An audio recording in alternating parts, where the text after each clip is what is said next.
Good evening, ladies and gentlemen. And again, welcome to the show on SportsNetUSA.net. I am Corey Neyland alongside Mark Pavlovich, Ed Ford on the ones and twos, always producing us. And we're happy to be joined by head coach, head softball coach of Riverside City College, Michelle Daddona.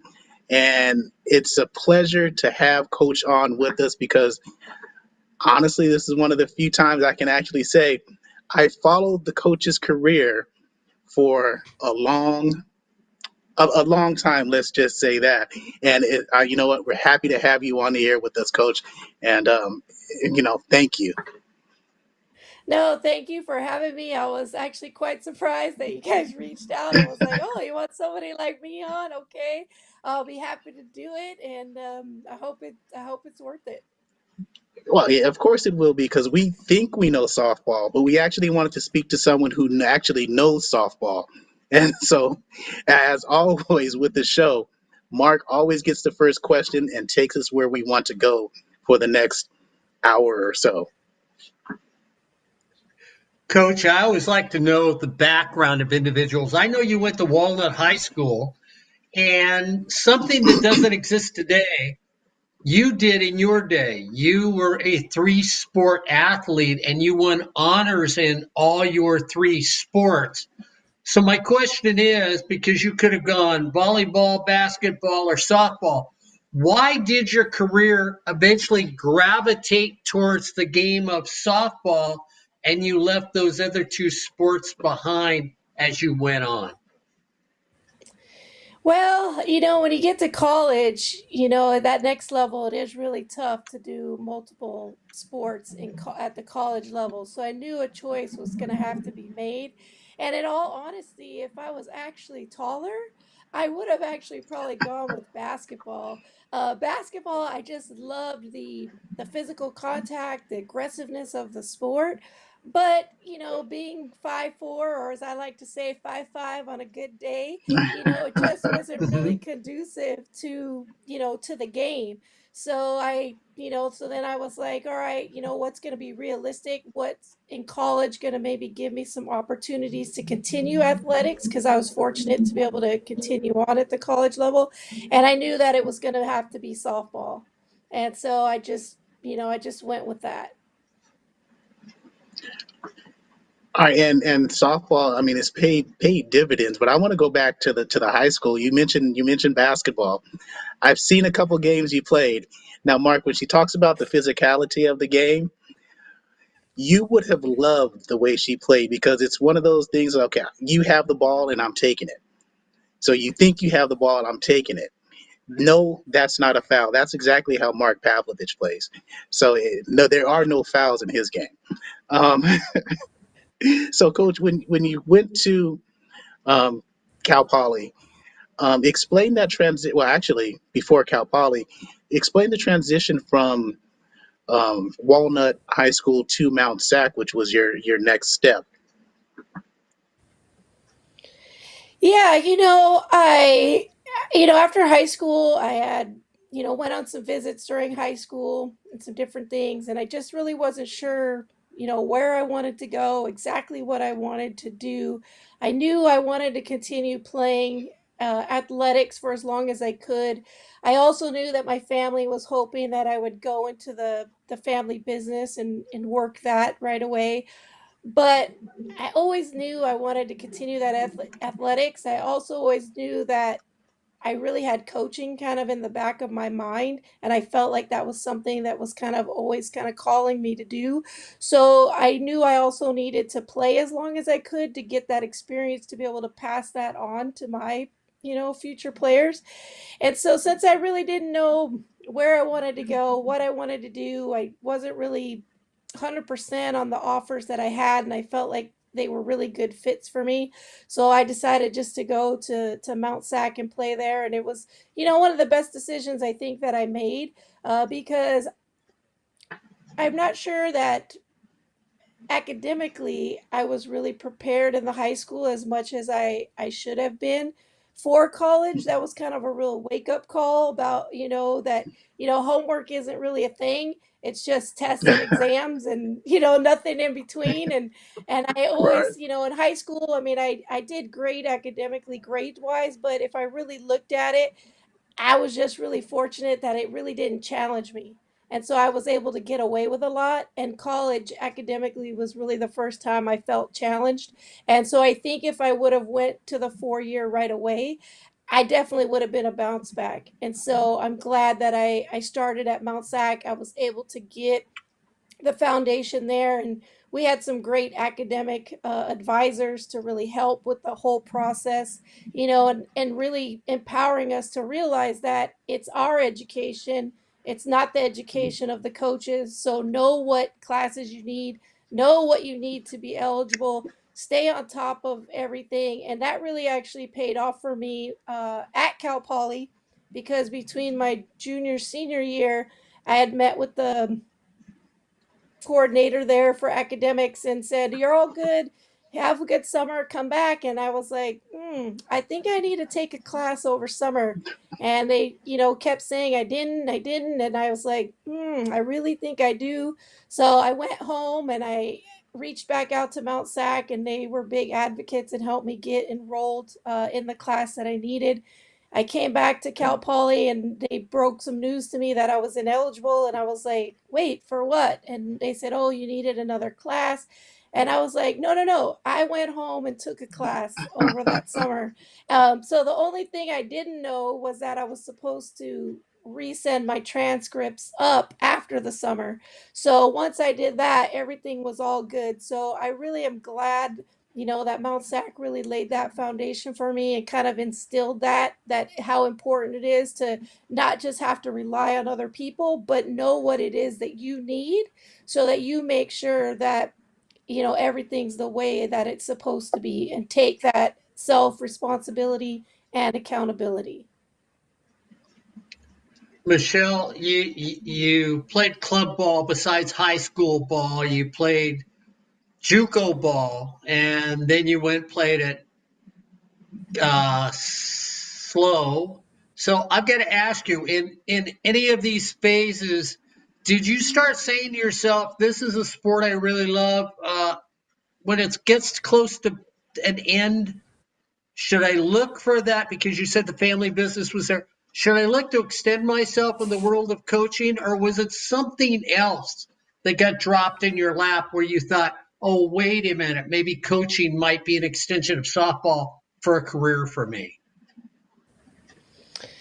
You know, um, while I was playing, I've always had coaches, that not only supported me as a player, but also made comments to me that I was really good at helping other people get better. And they kind of said, hey, I think this coaching down the line could be something for you, if that's something that you want to consider. And really, it was at Cal Poly that probably it really got solidified, because at that point, I wasn't really sure how well the coach really knew me. I mean, I was a transfer from the JC, I was only there 2 years. I mean, we really didn't have, a lot of one on one conversations or anything like that.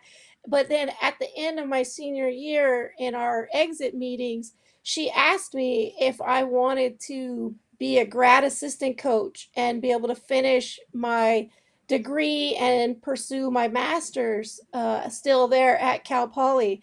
And which really shocked me because I had no idea that she saw that in me or thought that that was something that I could do. So we talked about it more, and I asked her, like, well, why did you, think that this was something? And then we had deeper conversations. And so then I was like, okay, I need to think about this. And then I, had some roommates that were also involved with softball. So I talked to them. And I had another roommate who was in the kinesiology master's program. So I talked to her about what her thoughts were, because I thought I was going to be kind of like somebody who mentored me, who was my high school coach.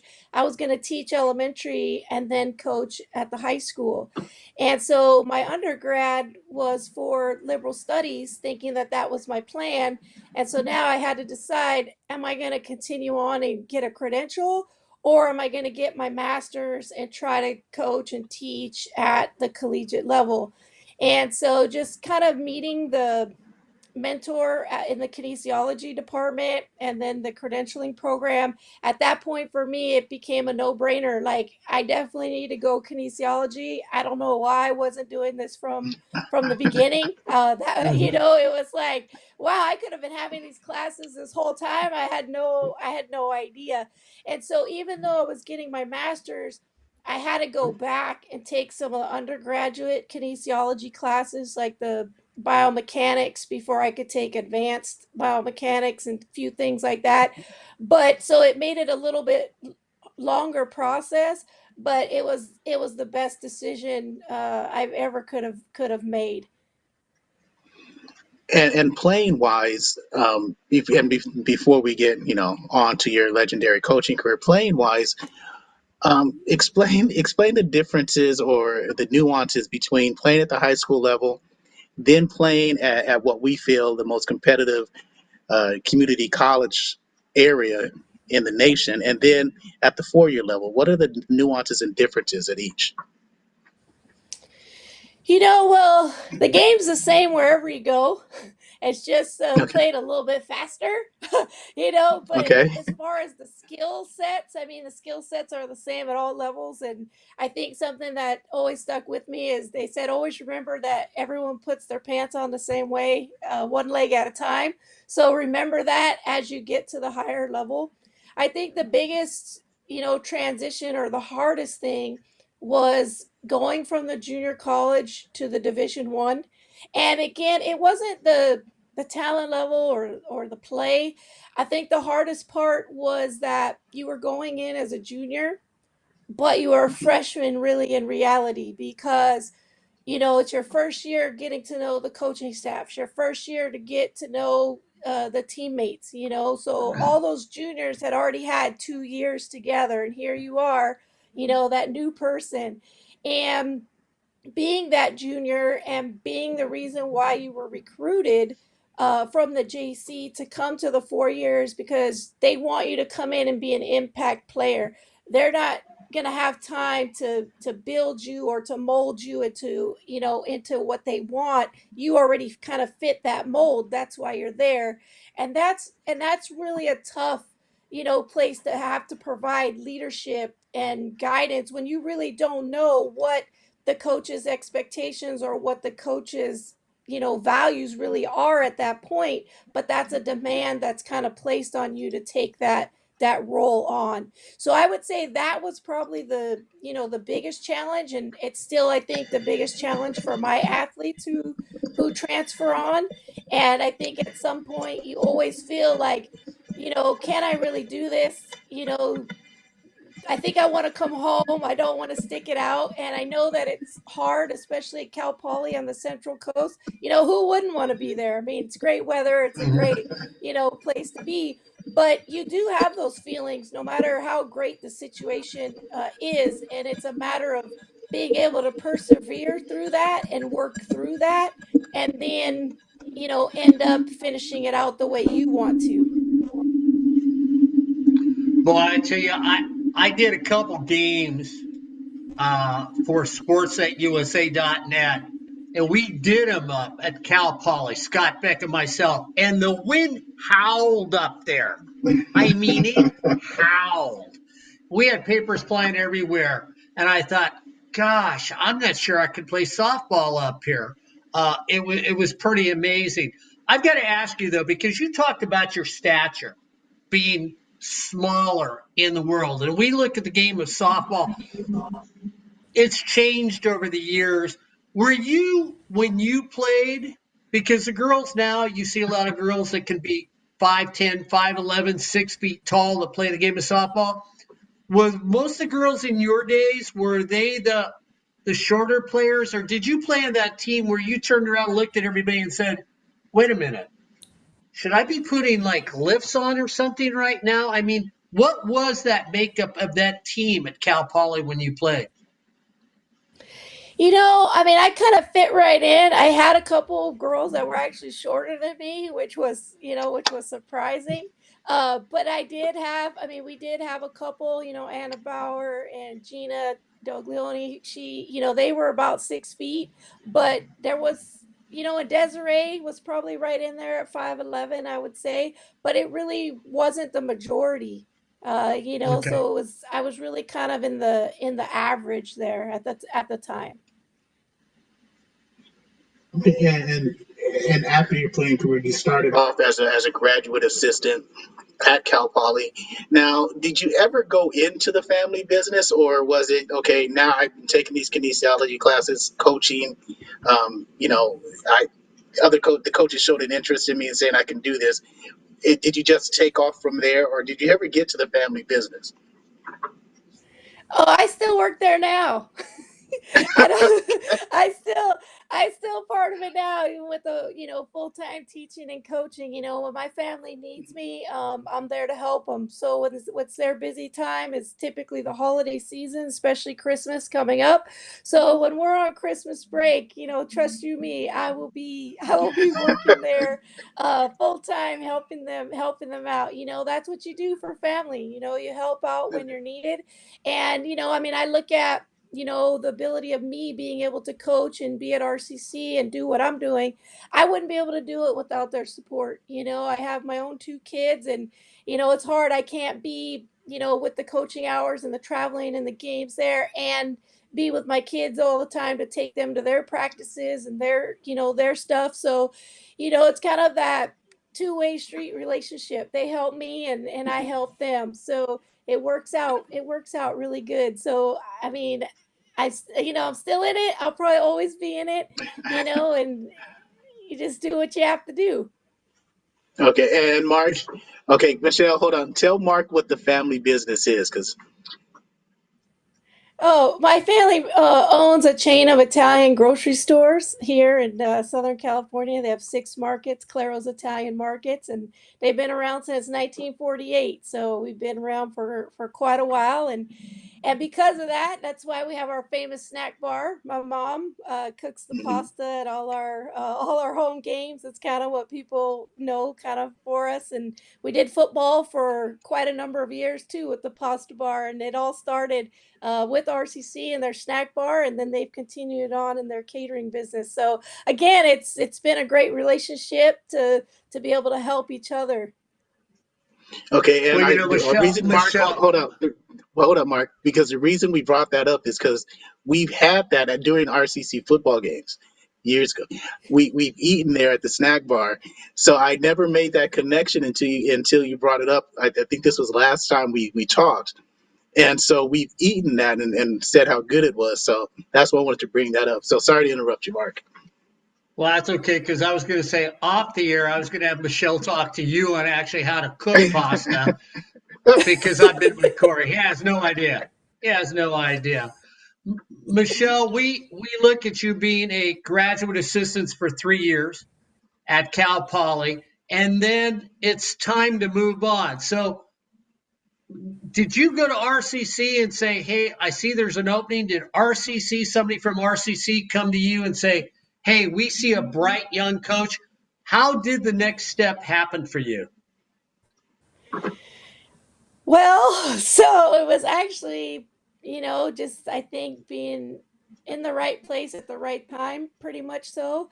What happened was I had applied all over, out of state, everywhere. I mean, I was just looking for anything to get my foot in the door to coaching.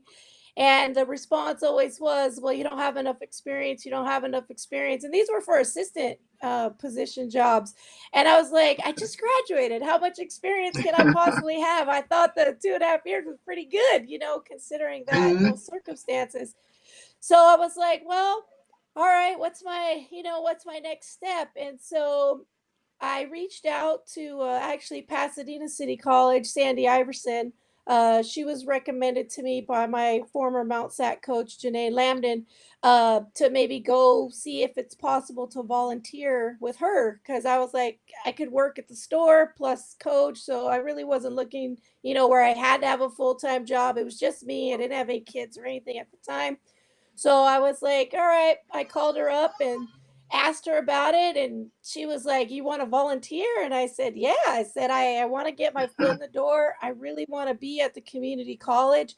I really know what community college did for me, and I want to be able to do that same thing for others. And so I really knew community college was the level I wanted to be, where I felt I could have the biggest impact. And so she said, "Okay, that sounds great. I would love to have you, but I think there might be another opportunity for you." And I was like, "Oh, okay." And so she says, "Well, don't be surprised if you get a call in the next couple days from another coach." I was like, "All right." So a couple days later, I got a call from Bev Weimer, who was the current head softball coach at Riverside City College. And she was going to be taking a sabbatical for health reasons. And so she had asked me, a lot about coaching, what I wanted to do, how, just kind of gave me the whole gamut of stuff. And I met with her, and she was like, "Man, you look really young." I was like, "Well, I'm 25. I'm not really all that young, She's like, "Well, you look like you're 18." I'm like, "Well, I'm not 18. I mean, I have my degree. I, did this and that." And so we met for quite some time. She was like, "Okay, let me think back, and get back to you a little bit later." I said, "Okay." And of course, I was still applying for jobs and things, and actually I'd gotten an interview and a job up at Porterville High School to be able to teach health and to coach. And then they had offered me the position. So I called her and said, "Look, I don't want to pressure you, but I have to give this high school an answer by this time. And it's a full-time job. It's this, it's that, but I'm going to give all that up if you're going to give me the opportunity to coach at RCC just for the stipend," which I believe at the time was just probably a few $1,000s. So she said, "If you're that crazy to give up a full job with benefits to do this at RCC, I'm in." And I said, "Okay, then I'm in." And I said, "The only thing that I would request is when you come back from your sabbatical, that you please retain me as an assistant. I didn't want to just be there for the 1 year and then Right. be gone. I wanted to be able to stick around and stay." And so she had agreed at that time that I could go ahead and stay on as an assistant, if she was to come back. And then it just turned out that she didn't come back. And then I stayed just the part time coach, no teaching. And then 3 years later, the job opened up full time for either a softball, a basketball, a tennis, soccer. It was like 5 sport coaches. And they actually hired tennis at the time, but then they had some extra funds, so then they gave me a 1 year full-time temporary position. And then the job flew again, so I applied again. And then this time they hired the softball, so I was able to do full-time teaching and coaching. So it really was just kind of being in the right place at the right time, and having some prior relationships with some other coaches. And Janae Lamden at Mount Sac was a great advocate for me, and Sandy Iverson at Pasadena, passing that on to the Riverside Yeah. coach. And it was just kind of funny how it all kind of worked out, because I was playing travel ball with Dynasty in Riverside. And so all those girls at the time, before I went to Mount Sac, was trying to convince me to go play at RCC. And I was like, I just can't imagine that drive, every day going from Walnut to Riverside and stuff. And so I was like, "No, I'm just going to stay right here close to home, and we'll stay, in contact and friends, and maybe we'll play each other, or, things like that." And then I end up, being there and still commuting from Walnut to Riverside every day. So it's just kind of funny how things, worked out. Corey, that And so 90, that 19, Corey, that 1999 dynasty team that she talks about that she was on, 6 of those mhm. softball players went to Riverside City College out of the 9 they list as alumni for that 1999 dynasty team. So I think they were letting her know way back then in 99 that's where she needed to go. And so you were crazy enough to take the job, and now you're about 550 wins later at RCC, a Riverside Sports Hall of Fame Wall of Distinction honoree. Your coaching style, I want to start there before we get into your accolades and other accolades and successes. What is your coaching style and philosophy that you brought to Riverside and continue to today?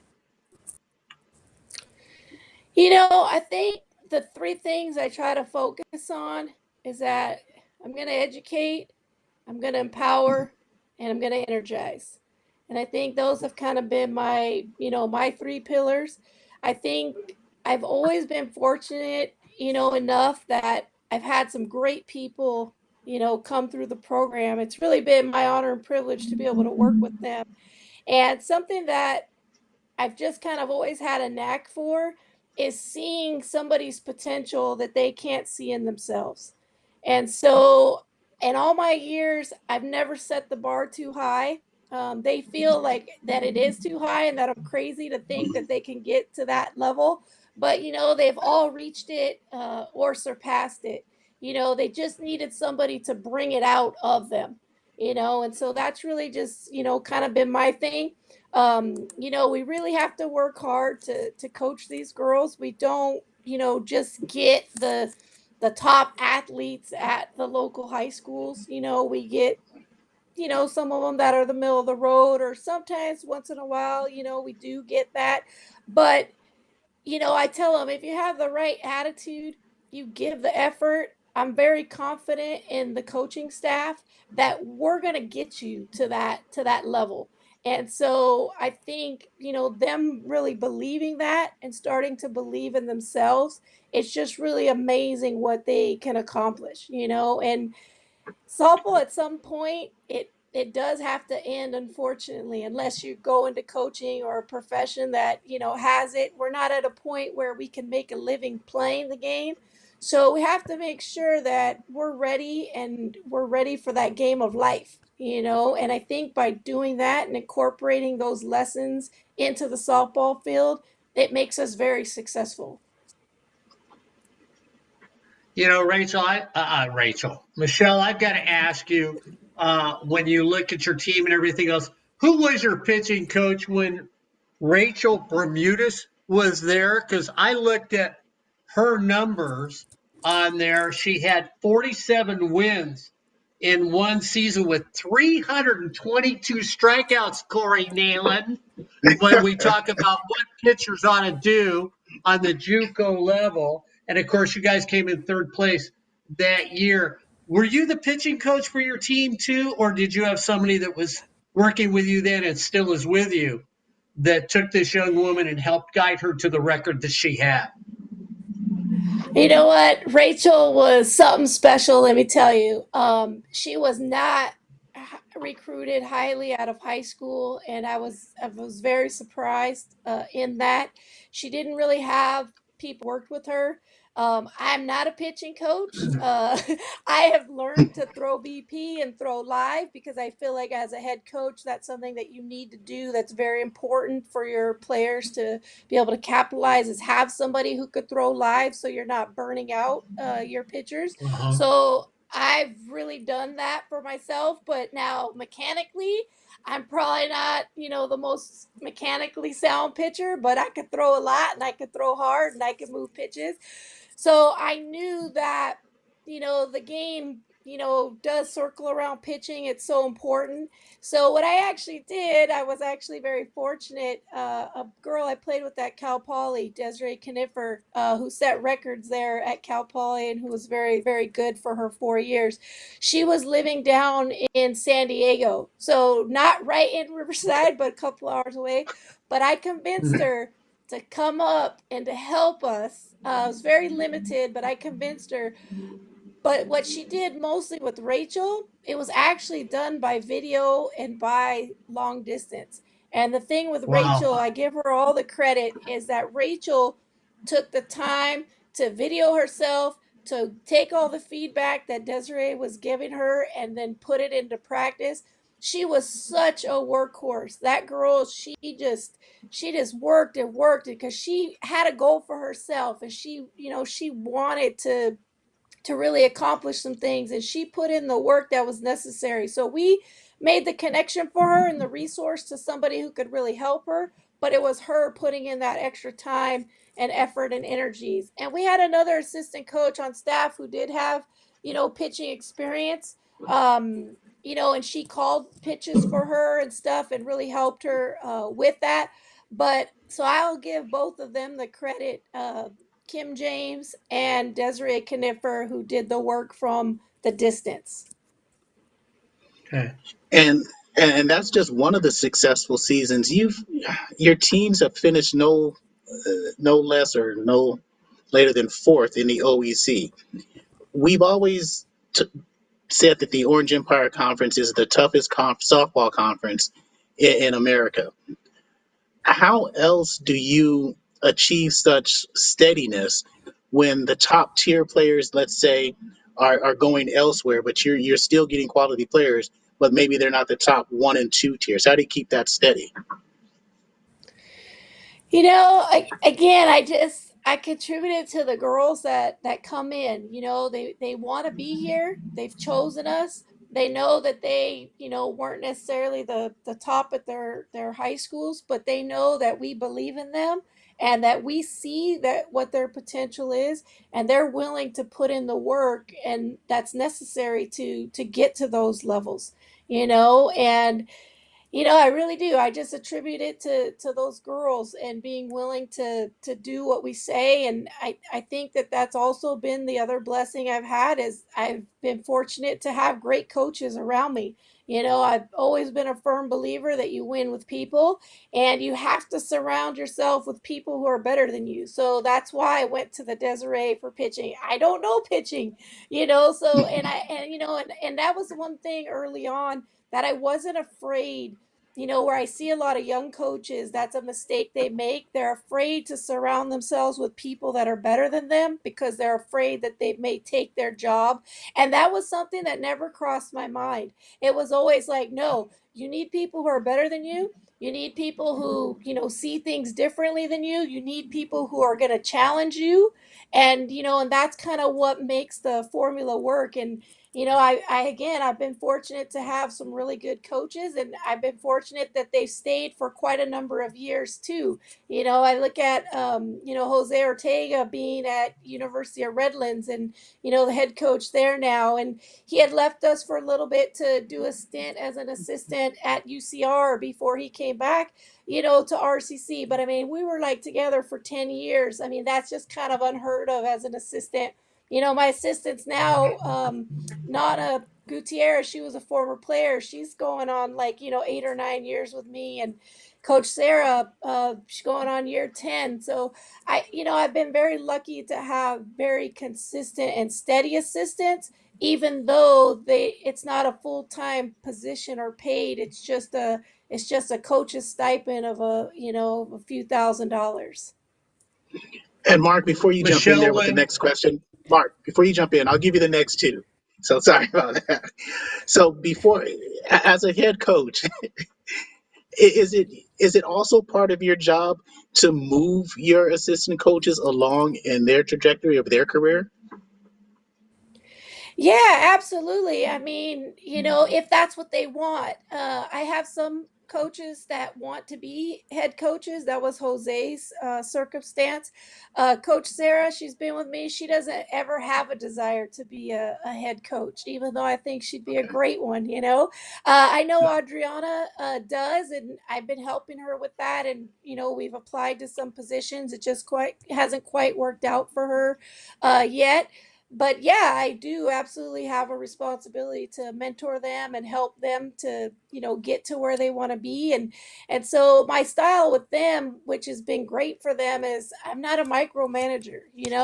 I want you to do your thing, and in front of the team, I've never like said, no, no, don't do it like that. That's wrong. Here's what we're going to do. I've always let them finish it and just carry it on. And then we have the conversation afterwards. So that way we always had that united, united front. But I think the only way they could really learn too and be those head coaches if they're given that opportunity to run things on their own. And then I just kind of sit back and, kind of watch what transpires and then give my feedback and give my advice.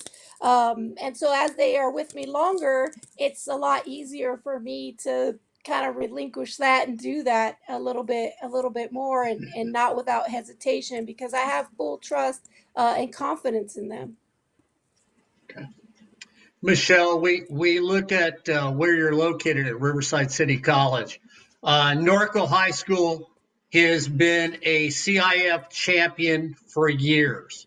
You can look at Marty having his club softball team, the Corona Angels, out in your area, who has been a champion team for years. So recruiting for Riverside City College, is it a natural thing? Do you have a plethora of young softball players that come out there? Or are you like a lot of the coaches that every time we talk to them are out there beating the bushes trying to get enough young women to come to RCC to play softball for you? I'm going to say early on, my thought process was exactly that. Hey, if we do well and we win, they're going to come, right? But that wasn't Uh-huh. true. It was like, it didn't matter if we won. It didn't matter. It was like, nope, they're not coming. So, so I was like, okay, that philosophy is not going to work. It doesn't matter how well you do. You have to go out there and you have to do the grind. And a lot of the travel ball teams, unfortunately are, under that mindset that they have to get scholarships. They have to go, to these other schools because if they're not doing that, then they're not being as successful. And that kind of always blew my mind that team would rather put on their website that this kid signed Division 1, even though it's a Division 1 junior college than have them come to the local school in California, who, in my mind, is the best softball is played in California. So it's like, why wouldn't you want them to stay where the best softball is played and then get to that next level from there? Because unfortunately, I've seen a lot of kids go to these out of state JCs and then that's where their road ends. They don't get picked Mhm. up to continue on. Where I see at the community college level in California, more of those kids are moving on to the 4 year because again, that's where the best softball is played. It's in California. So these kids now can go finish their career either at a school in California at the 4 year level or out of state. There's many more opportunities, but it just was unfortunate that I would see that they'd be like, yeah, but she got scholarship. But I'm like, it's a JC out of state. Like, so I just think it's unfortunate sometimes that, we don't do right by the kids and that it's about saying they got scholarships or something without really looking into it. Because oftentimes when these kids do that, they end up coming back or their career just ends at that out of state JC. And one of the best examples I can give, and we were very fortunate, was Catherine Macias out of Arlington. They put her out of state. She wasn't happy, so she came back, and she, was part of our state championship qualifier there, and amazing. I would have loved to have her for 2 years, and but when we Mhm. talked more Absolutely. about it, when we talked more about it and we looked at it, what she actually, even though she was on scholarship, what she still had to pay to move there and to have other things or her parents to go out to be able to watch her and play, she would have actually ended up, saving money by coming to RCC. She just wouldn't have been able to be on a scholarship. So it's really hard to get that through to kids that yes, you're not on scholarship, but when you add it all up, with the promise program and even some financial aid programs, it really can be very affordable and a really great option for you.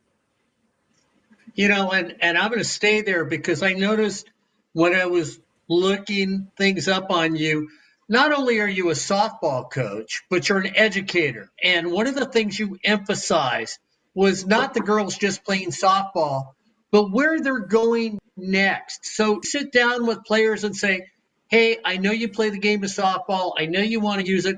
What do you want to do with your life? Maybe we ought to, do you help them choose colleges that you may know may benefit them academically for their next 2 to 3 years?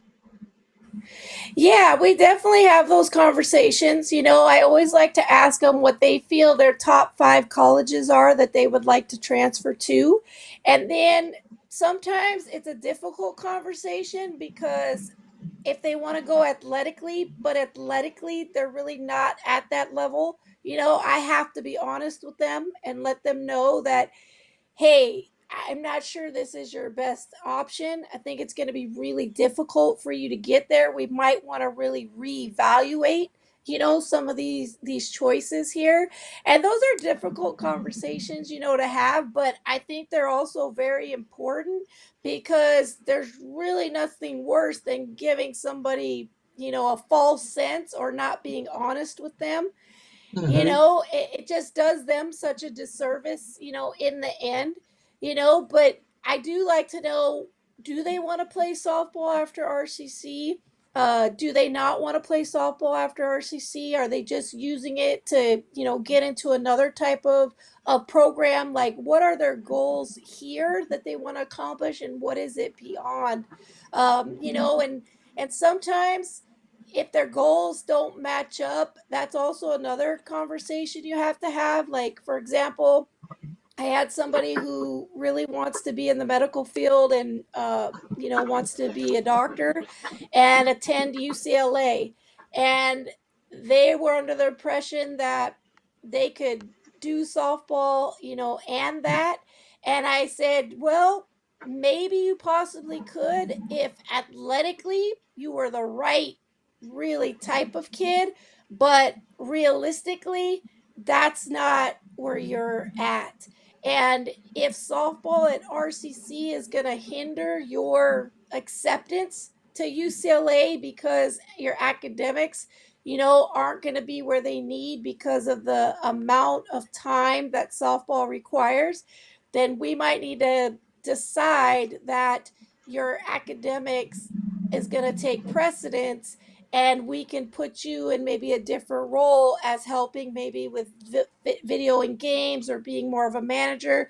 Because if you really want to get to UCLA and go for that medical program, this is what you're going to have minimum to be accepted. So how are we going to get to that and have softball and that work together?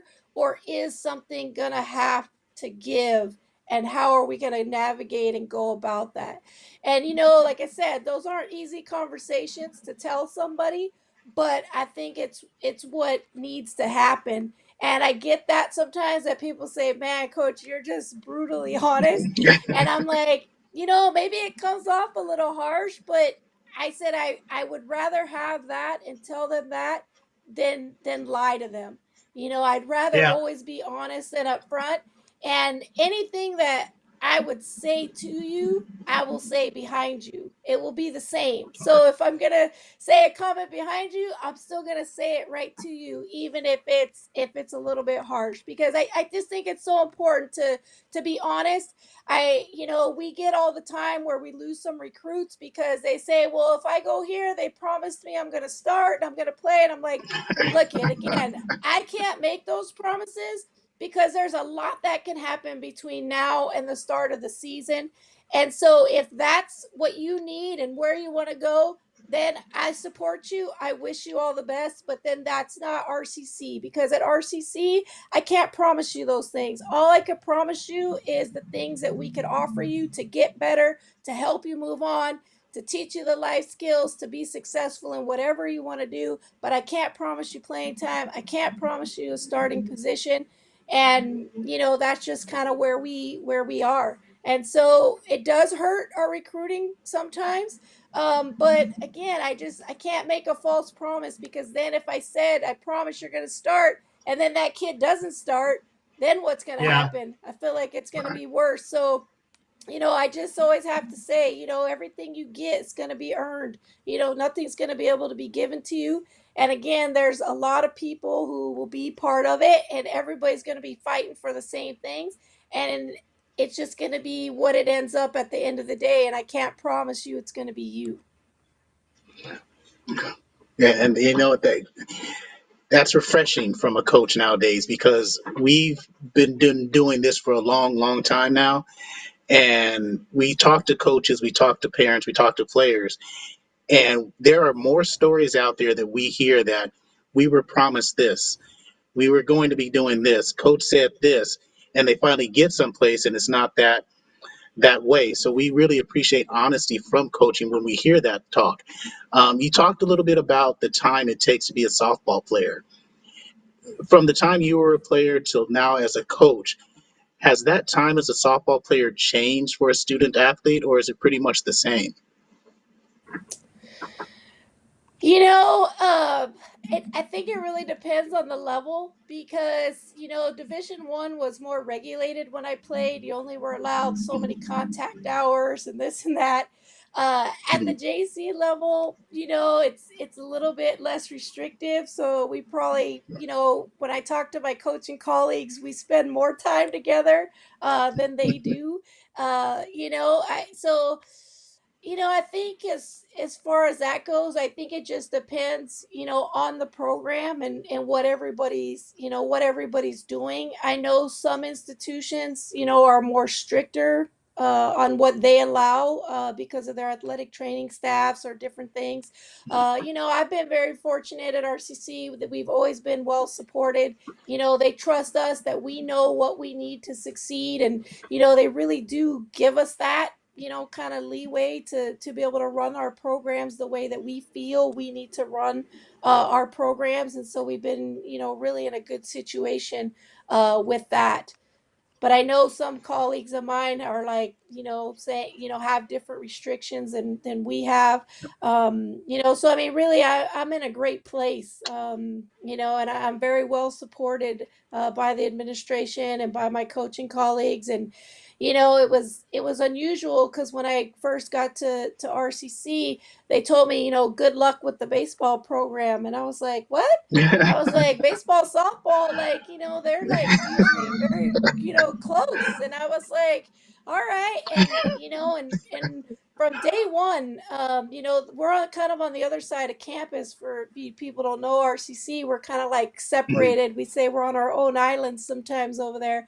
But from day one, I mean, the baseball program has been so supportive of us. And I really think that that's also attributed to our success, to be able to have that, having, somebody like a Dennis Rogers just on the other field with all his expertise and experience, and Rudy Arguez, and they've always been very open to me from the beginning. Hey, you need something, just come and talk to me. And, so sometimes when things, weren't going maybe very well, I'd be able to go over and say, hey Dennis, oh, what do you think about this? Here's what I'm doing. Do you think I should be doing something different? What advice can you give me? And, a lot of times he'd just be like, no, keep doing what you're doing. He says, I think you're doing great. And I'd be like, all right. I was then walk away and be like, man, I was hoping for something just a little bit more. Um, but he always was willing to have those conversations and help me. And if I had questions, I could go to him. And I know he's not coaching anymore, at RCC, but he is still teaching there. And so, I still get to go to him, as somebody. And I think that that's huge, because who wouldn't want to be able to talk to a Dennis Rogers, with all his accolades and success. And, I mean, I feel fortunate that I've been surrounded by, great people and great coaches. Coach Smith with Cal Poly basketball now, I'm like, oh, you're at my alma mater, and he was a great advocate for us. He was somebody I'd be able to go to, hey coach, what do you think about, this? And so I think having those mentors in the other sports and being able to see what some of these other great coaches are doing and adapt some of that to what we're trying to accomplish, I think is very beneficial. He would always come in and he would lecture to my kin 10 class about coaching, and he would always say how he would observe us and watch what we're doing, and he would take that into basketball. And I was like, I'm doing the same thing, I'm watching you, and then I'm taking it over to softball. So just to be surrounded by some great people within our own sports or like sports, but then also just all the sports at RCC, I think is huge. And maintaining my relationships with the other softball coaches that are at other schools that now are at 4 years, like Kelly Ford at Cal State Fullerton. It's great to be able to, hey Kelly, I got this, what do you think, let's talk. Or she would do the same for me. I mean, I think relationships are huge. And so the softball world, I've been told, does a really great job with relationships. Our NFCA is huge for us. That convention each year, I've never been somewhere, or even when I talk to other coaches, that you could be in one room with hundreds of coaches and they're all willing to talk to you and help you get better, no matter what level you are, the junior college, another 4 year, or high school coach, or travel ball coach, because there's coaches at all levels there.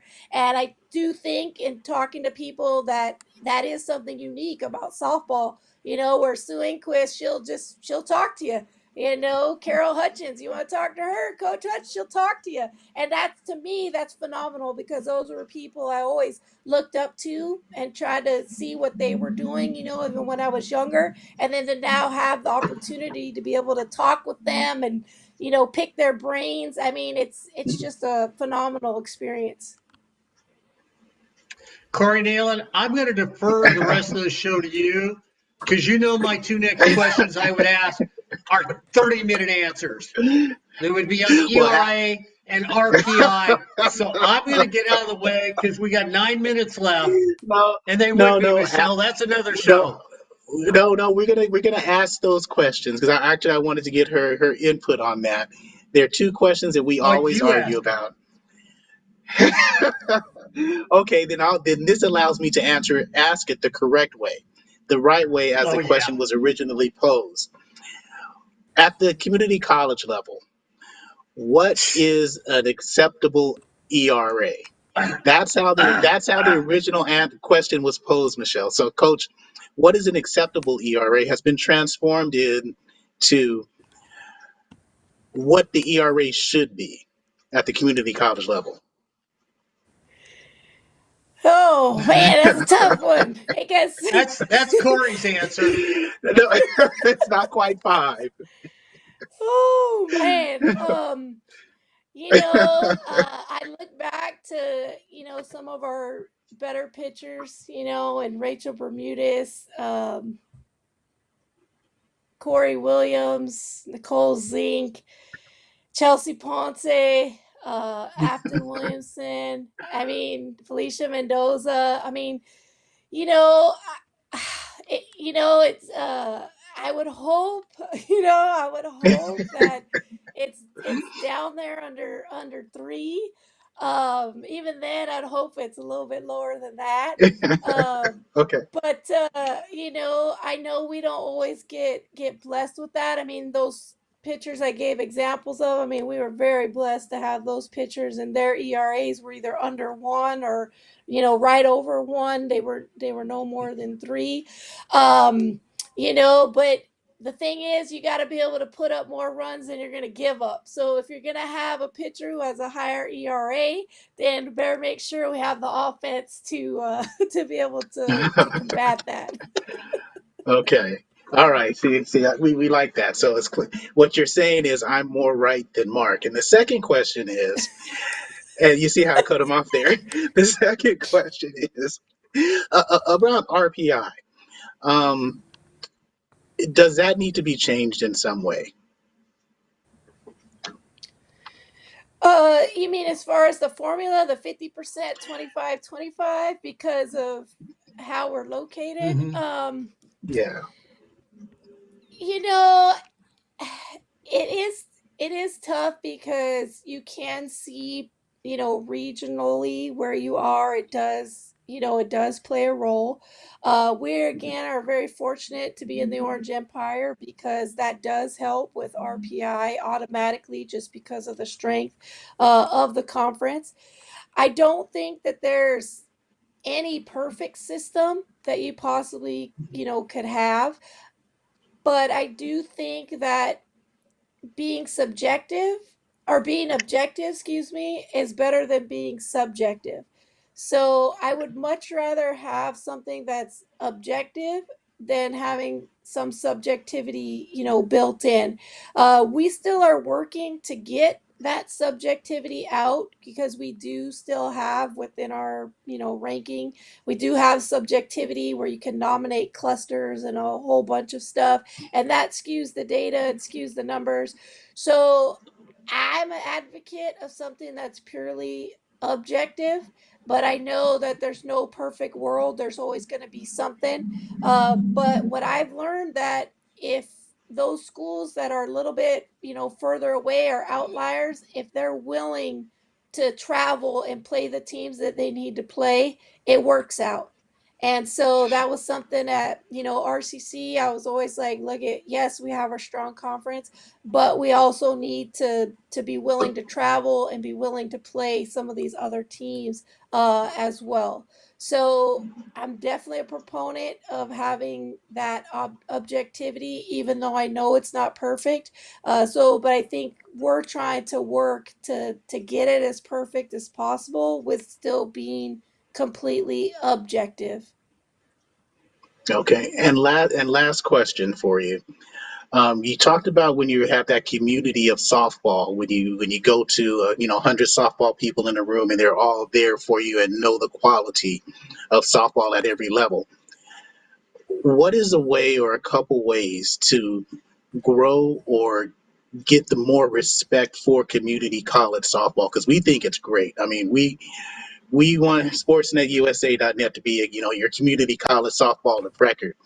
That's the show. So how do we get more respect for community college softball? Because we have it, but others, when we run across, don't.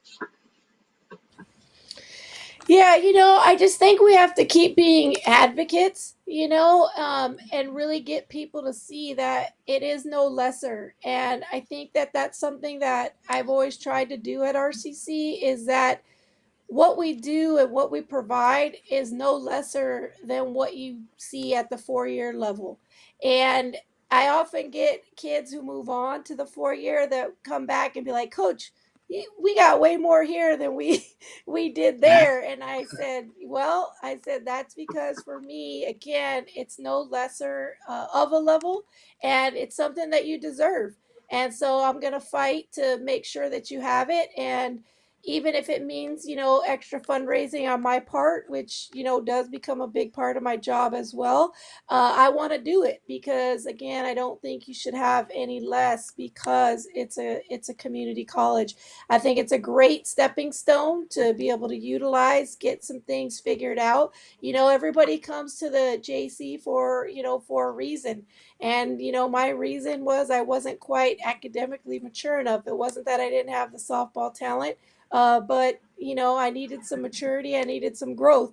Other people, it may be their athletic ability. It's just different reasons for different folks, and we got to figure out what that is and how we can get them, to be moved on and not get so caught up in the saying that they got scholarships. I think that's the big thing, because people look at that, well, they got scholarship. I'm like, okay, well, what was the scholarship amount? Oh, well, and I'm like, yeah, think about that, like, so what would be in the kid's best interest and not the ability to just say we move them on, on scholarship, so I think we kind of got to keep looking at that and, just keep showing what we have, what we have to offer, and these kids moving on and where they're going, and show that, that that's a reality that can happen for you. Because who doesn't want to go on and play at the 4 year level? I mean, there's some that don't. They want to get into nursing or ultrasound or other things, and we come across those. But there's a lot that aspire to play at that 4 year, and they just haven't had the right opportunity yet. Well, they've got the right opportunity at RCC because, Coach, I mean, I'm so happy to have looked up RCC softball one year and found your name and we've been following your career. I don't know how long we've been doing this, Mark. About 20 18 years, years? 18 years. We've 18, been 18, following you for 19. about 18 years now, and every year I say, I know that, Coach. So, Coach Michelle Daddona, thank you very much for coming on with us. Oh, no, thank you And for having me. It was my pleasure. I was glad that you asked. I was surprised, but I'm glad that you asked. it's always nice to have someone on the air who actually knows softball. So, Mark Pavlovich, my man, thank you. Ed Ford on the ones and twos. I'm Corey Neyland, and once again, Coach Michelle Daddona of Riverside City College softball. Thank you again. Once again, you've been watching the show on SportsNetUSA.net.